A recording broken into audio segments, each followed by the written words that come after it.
എല്ലാവർക്കും ദൃഷ്ടി ന്യൂസിന്റെ പുതിയൊരു ക്ലാസ്സിലേക്ക് സ്വാഗതം. ഇന്ന് നമ്മൾ നോക്കാൻ പോകുന്നത് ഇന്ത്യൻ ഭരണഘടനയുടെ ആമുഖം എന്ന ഭാഗത്തെ കുറിച്ചാണ് നമ്മൾ ഇന്ന് നോക്കാൻ പോകുന്നത്.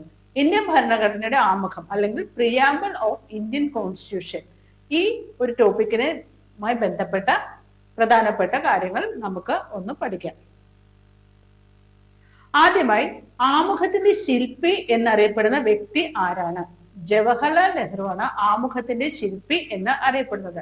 എന്തുകൊണ്ടെന്നാൽ ലക്ഷ്യപ്രമേയം അവതരിപ്പിച്ച വ്യക്തിയാണ് ജവഹർലാൽ നെഹ്റു. ഈ ലക്ഷ്യപ്രമേയത്തിലെ പ്രധാന ഭാഗങ്ങളാണ് ആമുഖത്തിൽ ഉൾക്കൊള്ളിച്ചിരിക്കുന്നത്.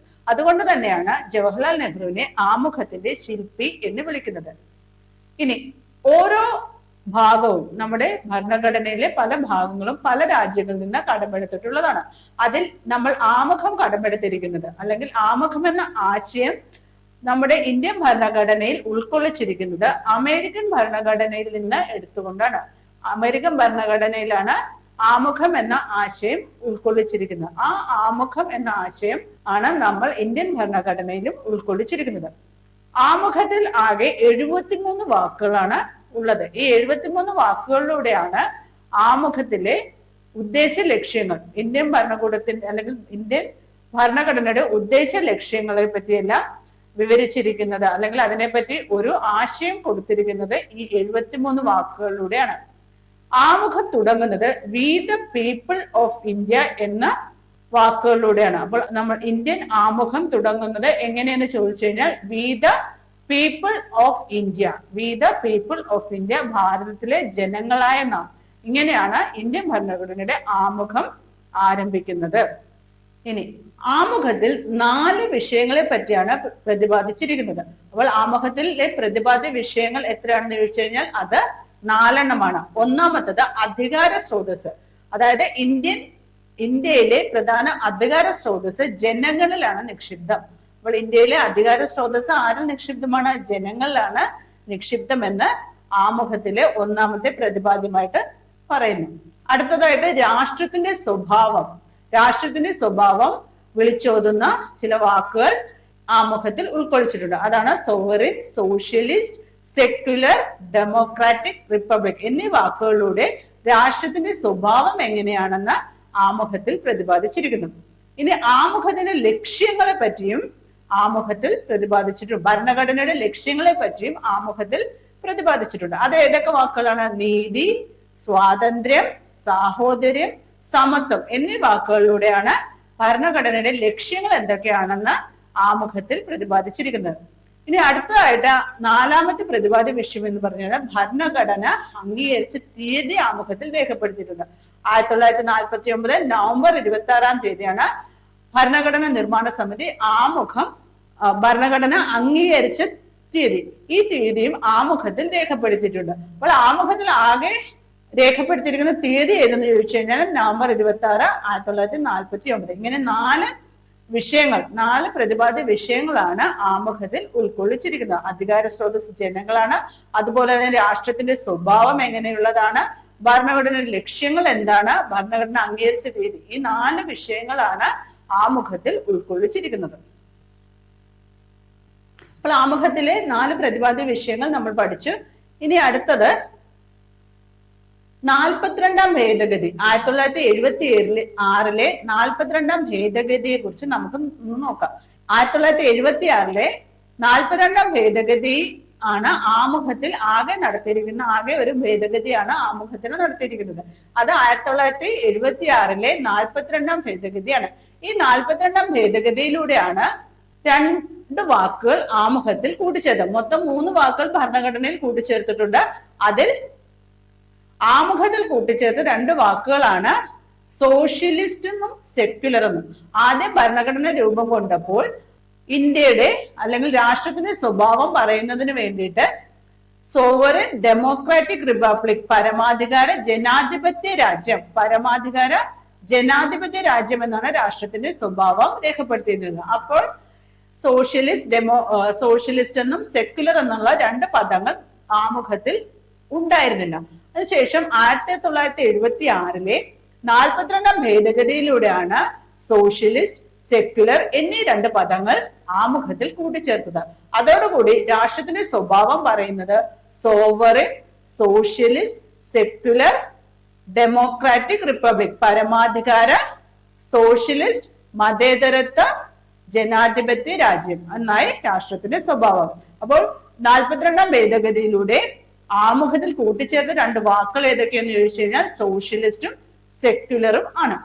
ആമുഖത്തിൽ 42ാം ഭേദഗതിയിലൂടെ കൂട്ടിച്ചേർത്ത വാക്കുകൾ സോഷ്യലിസ്റ്റ്, സെക്യുലർ, ഇന്റഗ്രിറ്റി. 42ാം ഭേദഗതി നടക്കുമ്പോൾ ഇന്ത്യൻ രാഷ്ട്രപതി ആയിരുന്നത് ഫഖ്റുദ്ദീൻ അലി അഹമ്മദ്. 42ാം ഭേദഗതി നടക്കുമ്പോൾ ഇന്ത്യൻ രാഷ്ട്രപതി ആയിരുന്ന വ്യക്തി ആരാണ്? ഫഖ്റുദ്ദീൻ അലി അഹമ്മദ്. ഇന്ത്യൻ പ്രധാനമന്ത്രി ഇന്ദിരാഗാന്ധിയുമായിരുന്നു. അപ്പോൾ 42ാം ഭേദഗതി 1976 നടന്നത്. ആ സമയത്ത് ഇന്ത്യൻ പ്രധാനമന്ത്രി ഇന്ദിരാഗാന്ധിയും ഇന്ത്യൻ പ്രസിഡന്റ് ഫഖ്റുദ്ദീൻ അലി അഹമ്മദും ആയിരുന്നു. ഇനി ആമുഖവുമായി ബന്ധപ്പെട്ട് ചില കേസുകൾ നടന്നിട്ടുണ്ട്. അതിൽ പ്രധാനപ്പെട്ട രണ്ട് കേസുകളാണ് ബർബാരി കേസ്, 1960 ബർബാരി കേസും 1973 കേശവാനന്ദ ഭാരതി കേസും. ബർബാരി കേസ് നടന്നത് 1960 ഈ ബർബാരി കേസിൽ സുപ്രീം കോടതി ആമുഖം ഭേദഗതി വരുത്തുവാൻ സാധിക്കില്ല എന്ന് വിധിച്ചു. അപ്പോൾ സുപ്രീം കോടതി ആമുഖം ഭേദഗതി ചെയ്യുവാൻ സാധിക്കില്ല എന്ന് വിധിച്ച കേസ് ഏതെന്ന് ചോദിച്ചു കഴിഞ്ഞാൽ അത് ബർബാരി കേസാണ്. 1960 ബർബാരി കേസ് നടന്നത്. ബർബാരി കേസിന്റെ വിധി എന്തായിരുന്നു? ആമുഖം തിരുത്തുവാൻ അല്ലെങ്കിൽ ആമുഖത്തിൽ ഭേദഗതി വരുത്തുവാൻ സാധിക്കില്ല എന്ന് സുപ്രീം കോടതി വിധിച്ചു. ഇനി ആമുഖവുമായി ബന്ധപ്പെട്ട മറ്റൊരു പ്രധാന കേസാണ് കേശവാനന്ദ ഭാരതി കേസ് 1973. ഈ 1973 കേശവാനന്ദ ഭാരതി കേസ് വിധി എങ്ങനെയായിരുന്നു? ആമുഖത്തിൽ അടിസ്ഥാന ആശയങ്ങൾക്ക് മാറ്റം വരുത്താതെ ആമുഖം ഭേദഗതി ചെയ്യാൻ സാധിക്കും എന്ന് വിധിച്ചു, സുപ്രീം കോടതി വിധിച്ചു. അപ്പോൾ അടിസ്ഥാന ആശയങ്ങൾക്ക് മാറ്റം വരുത്താതെ ഭേദഗതി ചെയ്യാൻ സാധിക്കും എന്ന് വിധിച്ച കേസ് ഏതെന്ന് ചോദിച്ചു കഴിഞ്ഞാൽ അത് കേശവാനന്ദ ഭാരതി കേസാണ്. ഇനി ലക്ഷ്യപ്രമേയവും ആമുഖവും തമ്മിലുള്ള ബന്ധം എന്താണെന്ന് നോക്കാം. അപ്പോൾ ഭരണഘടന നിർമ്മാണ സമിതി 1946 ഡിസംബർ 13 ജവഹർലാൽ നെഹ്റു ഒരു പ്രമേയം അവതരിപ്പിക്കുകയുണ്ടായി. ആ പ്രമേയമാണ് ലക്ഷ്യപ്രമേയം എന്ന പേരിൽ അറിയപ്പെടുന്നത്. ഈ ലക്ഷ്യപ്രമേയത്തിലെ പ്രധാന ഭാഗങ്ങൾ ആമുഖത്തിൽ ഉൾക്കൊള്ളിച്ചിട്ടുണ്ട്. ഭരണഘടനയുടെ ഉദ്ദേശ ലക്ഷ്യങ്ങളെയാണ് ആമുഖത്തിൽ ഉൾക്കൊള്ളിച്ചിരിക്കുന്നത്. ഈ ഉദ്ദേശ ലക്ഷ്യങ്ങൾ ജവഹർലാൽ നെഹ്റു 1946 ഡിസംബർ 13 അവതരിപ്പിച്ച ലക്ഷ്യപ്രമേയത്തിൽ നിന്ന് എടുത്തിരിക്കുന്നതാണ്. അതുകൊണ്ട് തന്നെ ലക്ഷ്യപ്രമേയം ആമുഖത്തിന്റെ നിർമ്മാണത്തിന് അല്ലെങ്കിൽ ആമുഖത്തിന്റെ രൂപീകരണത്തിന് കാരണമായ പ്രമേയം ഏതെന്ന് ചോദിച്ചു കഴിഞ്ഞാൽ അത് ലക്ഷ്യപ്രമേയമാണ്. ലക്ഷ്യപ്രമേയത്തിലെ ആശയങ്ങൾ ഉൾക്കൊള്ളിച്ചുകൊണ്ടാണ് ഇന്ത്യൻ ഭരണഘടനയുടെ ആമുഖം തയ്യാറാക്കിയിരിക്കുന്നത്. അതുകൊണ്ട് തന്നെയാണ് ജവഹർലാൽ നെഹ്റുവിനെ ആമുഖത്തിന്റെ ശില്പി എന്ന പേരിൽ അറിയപ്പെടുന്നത്. ആമുഖത്തിൽ പ്രതിപാദിച്ചിരിക്കുന്ന ലക്ഷ്യങ്ങളാണ് justice, liberty, equality, fraternity. Justice, liberty, equality, fraternity എന്ന പദങ്ങളാണ് ആമുഖത്തിന്റെ ലക്ഷ്യങ്ങൾ. ഭരണഘടനയുടെ ലക്ഷ്യങ്ങൾ പ്രതിപാദിക്കുന്നതിന് വേണ്ടി അല്ലെങ്കിൽ ലക്ഷ്യങ്ങൾ ചൂണ്ടിക്കാണിക്കുന്നതിന് വേണ്ടി ആമുഖത്തിൽ ഉപയോഗിച്ചിരിക്കുന്ന പദങ്ങളാണ് ജസ്റ്റിസ്, ലിബർട്ടി, ഇക്വാലിറ്റി, ഫ്രറ്റേണിറ്റി. ഇനി ഇതിനെപ്പറ്റി നമുക്ക് വിശദമായിട്ടൊന്ന് നോക്കാം. ആമുഖത്തിൽ പ്രതിപാദിച്ചിരിക്കുന്ന ഭരണഘടനയുടെ ലക്ഷ്യങ്ങളാണ് ജസ്റ്റിസ്, ഫ്രറ്റേണിറ്റി, ഇക്വാലിറ്റി. ഇത് നമുക്ക് ഒന്ന് വിശദമായിട്ട് പഠിക്കാം. ജസ്റ്റിസ്, ഒന്നാമത്തെ ലക്ഷ്യമാണ് ജസ്റ്റിസ്. ആമുഖത്തിൽ പറയുന്ന ഒന്നാമത്തെ ലക്ഷ്യം ജസ്റ്റിസ് ആണ്. ഈ ജസ്റ്റിസ് 3 തരമാണുള്ളത്: social justice, economical justice, political justice. Justice എന്ന ആശയം കടന്നുകൊണ്ടിരിക്കുന്നത് USSR റഷ്യൻ വിപ്ലവത്തിന്റെ ഭാഗമായിട്ടാണ് ഈ ജസ്റ്റിസ് എന്ന വാക്ക് ഉണ്ടായിട്ടുള്ളത്. അതുകൊണ്ട് തന്നെ ജസ്റ്റിസ് എന്ന ആശയം കടന്നുകൊണ്ടിരിക്കുന്നത് USSRൽ നിന്നാണ്. ഒരു 3 തരം നീതി, 3 തരം ജസ്റ്റിസ് ആണ് ഇന്ത്യൻ ഭരണഘടനയുടെ ആമുഖത്തിൽ രേഖപ്പെടുത്തിയിരിക്കുന്നത്: social justice, economical justice, political justice. Social justice എന്ന് പറഞ്ഞാൽ സാമൂഹികമായ നീതി, സാമ്പത്തിക നീതി, രാഷ്ട്രീയ നീതി. ഇനി അടുത്തത് ലിബർട്ടി. രണ്ടാമത്തെ ലക്ഷ്യമാണ് ലിബർട്ടി. ലിബർട്ടി എന്ന് പറഞ്ഞാൽ സ്വാതന്ത്ര്യം. ഭരണഘടനയുടെ രണ്ടാമത്തെ ലക്ഷ്യമാണ് സ്വാതന്ത്ര്യം. ആരാധനയ്ക്കുള്ള സ്വാതന്ത്ര്യം, ലിബർട്ടി ഓഫ് വർഷിപ്പ്, വിശ്വാസ സ്വാതന്ത്ര്യം, പ്രകടന സ്വാതന്ത്ര്യം, ചിന്താ സ്വാതന്ത്ര്യം എന്നിവയാണ് ഭരണഘടനയുടെ രണ്ടാമത്തെ ലക്ഷ്യമായ സ്വാതന്ത്ര്യം കൊണ്ട് അർത്ഥമാക്കുന്നത്. Liberty of worship, liberty of faith, liberty of expression and liberty of thoughts. Liberty എന്ന വാക്കിന്റെ അർത്ഥം സ്വാതന്ത്ര്യം എന്നാണ്. ഭരണഘടനയുടെ രണ്ടാമത്തെ ലക്ഷ്യം സ്വാതന്ത്ര്യം അല്ലെങ്കിൽ ലിബർട്ടി എന്നുള്ളതാണ്. എന്തൊക്കെയാണ് സ്വാതന്ത്ര്യം എന്നതുകൊണ്ട് ഉദ്ദേശിക്കുന്നത്? ആരാധനാ സ്വാതന്ത്ര്യം, വിശ്വാസ സ്വാതന്ത്ര്യം, പ്രകടന സ്വാതന്ത്ര്യം, ചിന്താ സ്വാതന്ത്ര്യം എന്നിവയാണ് ലിബർട്ടി എന്ന വാക്കുകൊണ്ട് അർത്ഥമാക്കുന്നത്. അടുത്തത് ഇക്വാലിറ്റി, സ്ഥിര സമത്വം. സമത്വം, ഇക്വാലിറ്റി എന്ന് പറഞ്ഞാൽ സമത്വം. അത് എന്തൊക്കെ സമത്വങ്ങളാണ് പ്രദാനം ചെയ്യുന്നത്? സ്ഥിര സമത്വം, അവസര സമത്വം, equality of status, equality of opportunity. ഇതാണ് ഇക്വാലിറ്റി കൊണ്ട് ലക്ഷ്യമിടുന്നത്. ഫ്രറ്റേണിറ്റി എന്ന പദം കൊണ്ട് ഉദ്ദേശിക്കുന്നത് സാഹോദര്യം. സാഹോദര്യം. അപ്പോൾ നമ്മുടെ ആമുഖത്തിൽ ഭരണഘടനയുമായി ബന്ധപ്പെട്ട ലക്ഷ്യങ്ങൾ ഏതൊക്കെയാണ്? Justice, equality, fraternity, liberty. 4 വാക്കുകളാണ് ലക്ഷ്യങ്ങളായിട്ട് ആമുഖത്തിലൂടെ ഭരണഘടനയുടെ ലക്ഷ്യങ്ങളായിട്ട് പറയുന്നത്. ഏതൊക്കെയാണ്? ജസ്റ്റിസ്, പിന്നെ liberty, equality, fraternity. Justice, liberty, equality, fraternity. 4 പദങ്ങളാണ് ഭരണഘടനയുടെ ലക്ഷ്യങ്ങളെ അടയാളപ്പെടുത്തുന്നതിന് വേണ്ടി ആമുഖത്തിൽ പ്രതിപാദിച്ചിരിക്കുന്നത്. ലിബർട്ടി, ഇക്വാലിറ്റി, ഫ്രറ്റേണിറ്റി എന്നീ ആശയങ്ങൾ കടംകൊണ്ടിരിക്കുന്ന ഫ്രാൻസിൽ നിന്നാണ്. ഫ്രഞ്ച് വിപ്ലവവുമായിട്ട് ബന്ധപ്പെട്ടാണ് ലിബർട്ടി, ഇക്വാലിറ്റി, ഫ്രറ്റേണിറ്റി എന്ന പദങ്ങൾ പുറപ്പെട്ടത്. അതുകൊണ്ട് തന്നെ അത് ഫ്രാൻസിൽ നിന്നാണ് കടം കൊണ്ടിരിക്കുന്നത്. ആമുഖത്തിൽ പരോക്ഷമായി പരാമർശിക്കുന്ന വിപ്ലവങ്ങൾ ഏതൊക്കെയാണെന്ന് ചോദിച്ചാൽ റഷ്യൻ വിപ്ലവം, നമ്മൾ ഓൾറെഡി പറഞ്ഞു. ജസ്റ്റിസ്, അത് യുഎസ്എസ്ആറിൽ നിന്ന് കടം കൊണ്ടിരിക്കുന്നതാണ്. അതുകൊണ്ട് അത് റഷ്യൻ വിപ്ലവവുമായിട്ട് ബന്ധപ്പെട്ടാണ്. അതുപോലെ തന്നെ ലിബർട്ടി, ഇക്വാലിറ്റി, ഫ്രറ്റേണിറ്റി എന്നീ പദങ്ങൾ ഫ്രഞ്ച് വിപ്ലവവുമായി ബന്ധപ്പെട്ടാണ്. ആമുഖത്തിൽ പരോക്ഷമായി പരാമർശിക്കുന്ന വിപ്ലവങ്ങൾ ഏതൊക്കെയെന്ന് ചോദിച്ചു കഴിഞ്ഞാൽ റഷ്യൻ വിപ്ലവവും ഫ്രഞ്ച് വിപ്ലവവുമാണ്. ഇനി ഈ ആമുഖത്തെ പലരും പല രീതിയിൽ വിശേഷിപ്പിച്ചിട്ടുണ്ട്. ആ വിശേഷണങ്ങൾ ഏതൊക്കെയാണെന്ന് നമുക്ക് നോക്കാം. രാഷ്ട്രീയ ജാതകം. ആമുഖത്തെ രാഷ്ട്രീയ ജാതകം എന്ന് വിശേഷിപ്പിച്ചത് KM മുൻഷി. ആമുഖത്തെ ഭരണഘടനയുടെ ആത്മാവ്, ഭരണഘടനയുടെ താക്കോൽ, ഭരണഘടനയുടെ രത്നം എന്നിങ്ങനെ വിശേഷിപ്പിച്ചത് താക്കൂർ ദാസ് ഭാർഗവ്. ഭരണഘടനയുടെ ആമുഖത്തെ ഭരണഘടനയുടെ കീനോട്ട് എന്ന് വിശേഷിപ്പിച്ചത്, കീനോട്ട് എന്ന വാക്കിന്റെ അർത്ഥം രത്ന ചുരുക്കം എന്നുള്ളതാണ്. കീനോട്ട് എന്ന് വിശേഷിപ്പിച്ചത് ഏണസ്റ്റ് ബാർക്കർ ആണ്. ഏണസ്റ്റ് ബാർക്കർ ആമുഖത്തെ എങ്ങനെയാണ് വിശേഷിപ്പിച്ചത്? കീനോട്ട്, രത്ന ചുരുക്കം. ഭരണഘടനയുടെ കീനോട്ട് അല്ലെങ്കിൽ ഭരണഘടനയുടെ രത്ന ചുരുക്കം എന്ന് ആമുഖത്തെ വിശേഷിപ്പിച്ച വ്യക്തിയാണ് ഏണസ്റ്റ് ബാർക്കർ. ആമുഖത്തെ ഭരണഘടനയുടെ ഐഡന്റിറ്റി കാർഡ് അല്ലെങ്കിൽ തിരിച്ചറിയൽ കാർഡ് എന്ന് വിശേഷിപ്പിച്ചത് NA പൽക്കിവാല. ആമുഖത്തെ അമേരിക്കൻ സ്വാതന്ത്ര്യ സമരത്തോട് താരതമ്യപ്പെടുത്തിയത് ജസ്റ്റിസ് ഹിദായത്തുള്ള.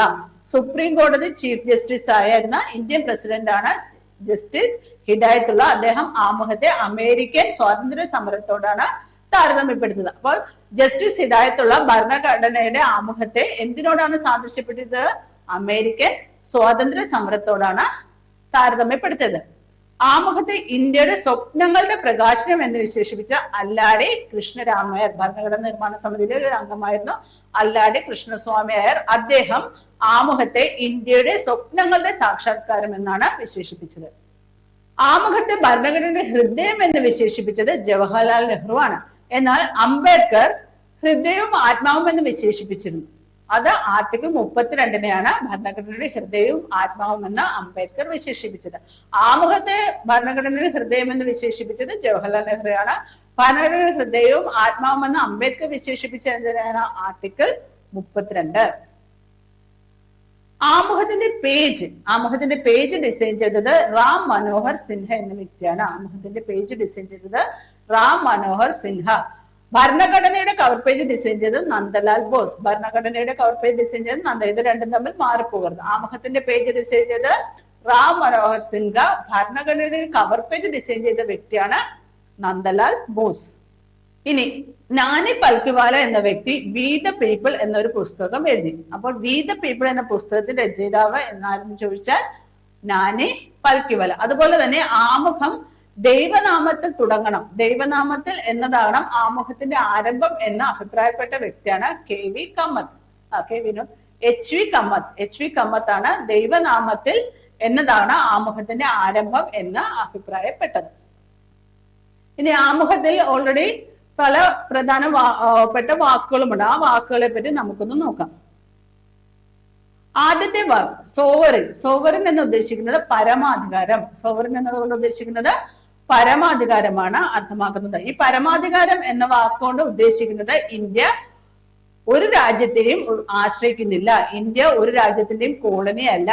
ഇന്ത്യക്ക് തങ്ങളുടെ രാജ്യത്തിന്റെ ഏത് ഭാഗവും മറ്റേതെങ്കിലും രാജ്യത്തിന് നൽകുവാൻ സാധിക്കും. ഇതൊക്കെയാണ് പരമാധികാര ഇന്ത്യ അല്ലെങ്കിൽ സോവറിൻ ഇന്ത്യ എന്ന പദം കൊണ്ട് ഉദ്ദേശിക്കുന്നത്. ഇന്ത്യ ഒരു രാജ്യത്തിന്റെയും ആശ്രയിക്കുന്നില്ല, ഒരു രാജ്യത്തിന്റെയും കോളനിയല്ല. ഇന്ത്യക്ക് തങ്ങളുടെ രാജ്യത്തിന്റെ ഏത് ഭാഗവും മറ്റൊരു രാജ്യത്തിന് കൈമാറാനുള്ള അവകാശമുണ്ട്. ഇതൊക്കെയാണ് പരമാധികാര ഇന്ത്യ അല്ലെങ്കിൽ സോവറിൻ എന്ന പദം കൊണ്ട് ഉദ്ദേശിക്കുന്നത്. സോഷ്യലിസ്റ്റ് എന്ന പദം സാമ്പത്തികമായ സമത്വത്തോട് ഉള്ള ഇന്ത്യൻ ഭരണകൂടത്തിന്റെ പ്രതിബദ്ധതയെ പ്രതിഫലിപ്പിക്കുന്നു. സോഷ്യലിസ്റ്റ് എന്നുകൊണ്ട് നിൽക്കുന്നത് സാമൂഹികവും സാമ്പത്തികമായ സമത്വം ജനങ്ങൾക്ക് പ്രദാനം ചെയ്യുക എന്നുള്ളതാണ്.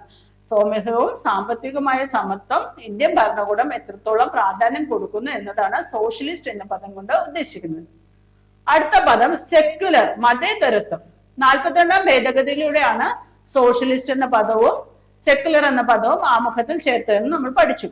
സർക്കാരിന്റെ ദൃഷ്ടിയിൽ എല്ലാ മതങ്ങളും തുല്യമാണ്. ഇന്ത്യയിൽ ഒരു ഔദ്യോഗിക മതമില്ല. പോസിറ്റീവ് മതേതരത്വമാണ് ഇന്ത്യയിൽ അനുവർത്തിച്ചു പോരുന്നത്. ഒരു മതത്തിനും പ്രത്യേക സ്ഥാനമോ ഒന്നും ഇന്ത്യ നൽകുന്നില്ല. അതാണ് സെക്യുലർ എന്ന പദം കൊണ്ട് ഉദ്ദേശിക്കുന്നത്. സെക്യുലർ മതേതരത്വം, പോസിറ്റീവ് മതേതരത്വമാണ് ഇന്ത്യയിൽ നിലവിൽ വരുന്നത്. ഒരു ഔദ്യോഗിക മതവും ഇന്ത്യയിൽ നിലവിലില്ല. അപ്പോൾ ഔദ്യോഗിക മതങ്ങൾ നിലനിൽക്കുന്ന രാജ്യങ്ങളെ എന്തെന്ന് വിളിക്കും? Theocratic state. സെക്യുലർ സ്റ്റേറ്റ് എന്ന് പറഞ്ഞു കഴിഞ്ഞാൽ ഔദ്യോഗികമായ മതങ്ങളൊന്നും ഇല്ലാത്ത രാജ്യങ്ങളാണ്. തിയോക്രാറ്റിക് സ്റ്റേറ്റ് എന്ന് പറഞ്ഞു കഴിഞ്ഞാൽ ഔദ്യോഗികമായ മതമുള്ള രാജ്യങ്ങളെയാണ് എന്തെന്ന് വിളിക്കുന്നത്? Theocratic state. ശ്രീലങ്ക, ബംഗ്ലാദേശ്, പാകിസ്ഥാൻ എന്നിവയെല്ലാം തിയോക്രാറ്റിക് സ്റ്റേറ്റിന് ഉദാഹരണങ്ങളാണ്. എസ്തെറ്റിക് സ്റ്റേറ്റ്, മതവിരുദ്ധ രാജ്യങ്ങളെ വിളിക്കുന്ന പേരാണ് എസ്തെറ്റിക് സ്റ്റേറ്റ്.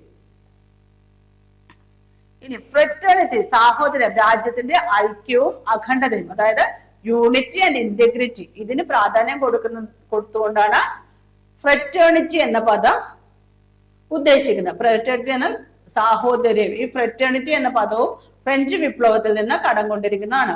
രാജ്യത്തിന്റെ ഐക്യത്തിനും അഖണ്ഡതയ്ക്കും ഇന്റഗ്രിറ്റി എന്നുള്ള പദവും 42ാം ഭേദഗതിയിലൂടെയാണ് ആമുഖത്തിൽ കൂട്ടിച്ചേർത്തിരിക്കുന്നത്. അപ്പോൾ ഫ്രെറ്റേണിറ്റി കൊണ്ട് ഉദ്ദേശിക്കുന്നത് എന്തൊക്കെയാണ്? രാജ്യത്തിന്റെ ഐക്യവും അഖണ്ഡതയും നിലനിർത്തുക എന്നതാണ് ഫ്രെറ്റേണിറ്റി എന്ന പദം കൊണ്ട് ഉദ്ദേശിക്കുന്നത്. അടുത്ത ഡെമോക്രാറ്റിക് അല്ലെങ്കിൽ ജനാധിപത്യം. തിരഞ്ഞെടുപ്പിലൂടെ ജനങ്ങളുടെ പ്രതിനിധികളെ തിരഞ്ഞെടുക്കുന്നതിനുള്ള അവകാശം, അതാണ് ജനാധിപത്യം എന്നതുകൊണ്ട് ഉദ്ദേശിക്കുന്നത്. നീതിയുക്തമായ തിരഞ്ഞെടുപ്പിലൂടെ ജനങ്ങൾക്ക് തങ്ങളുടെ പ്രതിനിധികളെ തിരഞ്ഞെടുക്കാനുള്ള അവകാശം ആണ് ഡെമോക്രാറ്റിക് എന്ന പദം കൊണ്ട് ഉദ്ദേശിക്കുന്നത്. ഡെമോക്രാറ്റിക് ജനാധിപത്യം. രണ്ടു തരം ജനാധിപത്യമാണുള്ളത്: direct democracy, indirect democracy. Direct democracy എന്ന് പറഞ്ഞാൽ പ്രത്യക്ഷ ജനാധിപത്യം. ഡയറക്ട് ഡെമോക്രസിയാണ് പ്രത്യക്ഷ ജനാധിപത്യം. സ്വിറ്റ്സർലാൻഡ് എന്ന രാജ്യം അതിന് ഉദാഹരണമാണ്. അപ്പൊ ഡയറക്ട് ഡെമോക്രസി നിലനിൽക്കുന്ന രാജ്യമാണ് സ്വിറ്റ്സർലാൻഡ്. ഇൻഡയറക്ട് ഡെമോക്രസി, പരോക്ഷ ജനാധിപത്യം അല്ലെങ്കിൽ റെപ്രസെന്റേറ്റീവ് ജനാധിപത്യം, പ്രാതിനിധ്യ ജനാധിപത്യം എന്നിങ്ങനെ ഇൻഡയറക്ട് ഡെമോക്രസി അറിയപ്പെടുന്നു. ഇൻഡയറക്ട് ഡെമോക്രസിക്ക് പരോക്ഷ ജനാധിപത്യം, പ്രാതിനിധ്യ ജനാധിപത്യം, റെപ്രസെന്റേറ്റീവ് ജനാധിപത്യം എന്നീ പേരുകളിലും അറിയപ്പെടുന്നുണ്ട്. ഈ ഇൻഡയറക്ട് ഡെമോക്രസി വീണ്ടും രണ്ടായിട്ട് തരംതിരിക്കാം: പാർലമെന്ററി ഡെമോക്രസിയും പ്രസിഡൻഷ്യൽ ഡെമോക്രസി. പാർലമെന്ററി ഡെമോക്രസി ഇന്ത്യയിൽ നിലനിൽക്കുന്നത് പാർലമെന്ററി ഡെമോക്രസിയാണ്. പ്രസിഡൻഷ്യൽ ഡെമോക്രസി നിലനിൽക്കുന്നത് അമേരിക്കയിലുമാണ്. ഇത്രയും കാര്യങ്ങൾ മനസ്സിലാവും. അപ്പൊ ഡെമോക്രസി രണ്ടു തരമുണ്ട്: ഡയറക്ട് ഡെമോക്രസിയും ഇൻഡയറക്ട് ഡെമോക്രസിയും. ഡയറക്ട് ഡെമോക്രസിക്ക് ഉദാഹരണമാണ് സ്വിറ്റ്സർലാൻഡ്. ഇൻഡയറക്ട് ഡെമോക്രസി അല്ലെങ്കിൽ പരോക്ഷ ജനാധിപത്യം, റെപ്രസെന്റേറ്റീവ് ഡെമോക്രസി, പ്രാതിനിധ്യ ജനാധിപത്യം എന്നിങ്ങനെയെല്ലാം അറിയപ്പെടുന്നു. ഇൻഡയറക്ട് ഡെമോക്രസി രണ്ടു തരമാണുള്ളത്: പാർലമെന്ററി ഡെമോക്രസിയും പ്രസിഡൻഷ്യൽ ഡെമോക്രസിയും. പാർലമെന്ററി ഡെമോക്രസിക്ക് ഉദാഹരണം ഇന്ത്യ, പ്രസിഡൻഷ്യൽ ഡെമോക്രസിക്ക് ഉദാഹരണം അമേരിക്ക. ജസ്റ്റിസ് റഷ്യൻ റവല്യൂഷനിൽ നിന്നാണ് അല്ലെങ്കിൽ റഷ്യൻ വിപ്ലവത്തിൽ നിന്നാണ് ഈ വാക്ക് ലഭിച്ചിരിക്കുന്നത്. ഭരണകൂടവും അതിന്റെ സ്ഥാപനങ്ങളും വ്യക്തികളോട് കാണിക്കുന്ന സമത്വത്തെ അല്ലെങ്കിൽ നീതിയാണ് എന്തെന്നറിയപ്പെടുന്നത്? ജസ്റ്റിസ് എന്നറിയപ്പെടുന്നത്. ആമുഖത്തിലെ നീതി സാമൂഹ്യ നീതി, സാമ്പത്തിക നീതി, രാഷ്ട്രീയ നീതി. നീതി 3 തരമാണുള്ളത്. സാമൂഹ്യ നീതി ജാതി, വർഗം, ലിംഗം എന്നിവയുടെ അടിസ്ഥാനങ്ങൾ വിവേചനം പാടില്ല. ഇതാണ് സാമൂഹ്യ നീതി കൊണ്ട് ഉദ്ദേശിക്കുന്നത്. ജാതി, വർണ്ണം, ലിംഗം, വർഗം എന്നീ അടിസ്ഥാനത്തിൽ ഒരു വിവേചനവും ജനങ്ങളോട് കാണിച്ചുകൂടാ എന്നുള്ളതാണ് സാമൂഹ്യ നീതി എന്നതുകൊണ്ട് ഉദ്ദേശിക്കുന്നത്. അടുത്തത് സാമ്പത്തിക നീതി. ധനം, വസ്തു, വരുമാനം എന്നിവയുടെ അടിസ്ഥാനത്തിൽ വിവേചനം പാടില്ല. ധനം, വസ്തു, വരുമാനം എന്നിവയുടെ അടിസ്ഥാനത്തിലും വിവേചനം നൽകിക്കൂടാ. പിന്നെ തുല്യമായ രാഷ്ട്രീയ അധികാരങ്ങൾ ഉറപ്പു നൽകുന്നു. അതാണ് രാഷ്ട്രീയ നീതി കൊണ്ട് ഉദ്ദേശിക്കുന്നത്. തുല്യമായ രാഷ്ട്രീയ അധികാരങ്ങൾ ഉറപ്പു നൽകുന്ന നീതിയാണ് രാഷ്ട്രീയ നീതി. അങ്ങനെ നീതി 3 തരമാണുള്ളത്. സാമൂഹ്യ നീതി, സാമ്പത്തിക നീതി, രാഷ്ട്രീയ നീതി. റിപ്പബ്ലിക് ഇന്ത്യ തിരഞ്ഞെടുക്കപ്പെട്ട ജനപ്രതിനിധികൾ ഉള്ള ഒരു ജനാധിപത്യ രാജ്യമാണ് സൂചിപ്പിക്കുന്നു. റിപ്പബ്ലിക് എന്ന പദം കൊണ്ട് ഇന്ത്യയിൽ തിരഞ്ഞെടുക്കപ്പെട്ട പ്രതിനിധികൾ ഉള്ള ഒരു ജനാധിപത്യ രാജ്യമാണെന്ന് സൂചിപ്പിക്കാനുള്ള പദമാണ് റിപ്പബ്ലിക് എന്ന പദം. രാജ്യത്തിന്റെ തലവനെ ജനങ്ങൾ നേരിട്ട് തിരഞ്ഞെടുക്കുന്ന സംവിധാനമാണ് റിപ്പബ്ലിക്. ഇന്ത്യ ഔദ്യോഗികമായി അറിയപ്പെടുന്ന റിപ്പബ്ലിക് ഓഫ് ഇന്ത്യ. ഇന്ത്യയുടെ ഔദ്യോഗിക നാമം എന്താണെന്ന് ചോദിച്ചു കഴിഞ്ഞാൽ അത് റിപ്പബ്ലിക് ഓഫ് ഇന്ത്യ എന്നുള്ളതാണ്. ഇനി രാജാവിനെ ജനങ്ങൾ തിരഞ്ഞെടുക്കുന്ന ഏക രാജ്യമാണ് മലേഷ്യ. അവിടുത്തെ രാജാവിനെ, മലേഷ്യൻ രാജാവിനെ ജനങ്ങൾ നേരിട്ടാണ് തിരഞ്ഞെടുക്കുന്നത്. ഏറ്റവും പഴക്കമേറിയ റിപ്പബ്ലിക് സാൻ മറീനോ. ഇത് ജസ്റ്റ് ഓർത്തു വെക്കാൻ വേണ്ടിയിട്ടുള്ള കുറച്ച് പോയിന്റ്സ് പറയുകയാണ്. റിപ്പബ്ലിക് എന്ന പുസ്തകത്തിന്റെ രചയിതാവ് പ്ലേറ്റോ. ബനാന റിപ്പബ്ലിക് എന്ന പദത്തിന്റെ ഉപജ്ഞാതാവ് ഓ ഹെൻറി. ഇത്രയും കാര്യങ്ങൾ ജസ്റ്റ് മനസ്സിലാക്കി വെക്കുക. ഇത്രയുമാണ് ഇന്ത്യൻ ആമുഖത്തെ പറ്റിയുള്ള, ഇന്ത്യൻ ഭരണഘടനയുടെ ആമുഖത്തെ പറ്റിയുള്ള കാര്യങ്ങൾ നിങ്ങൾ മനസ്സിലാക്കി വെക്കേണ്ടത്. ഇനി അടുത്ത ക്ലാസ്സുകൾ തുടർന്ന് കാണുക. എല്ലാവർക്കും നന്ദി.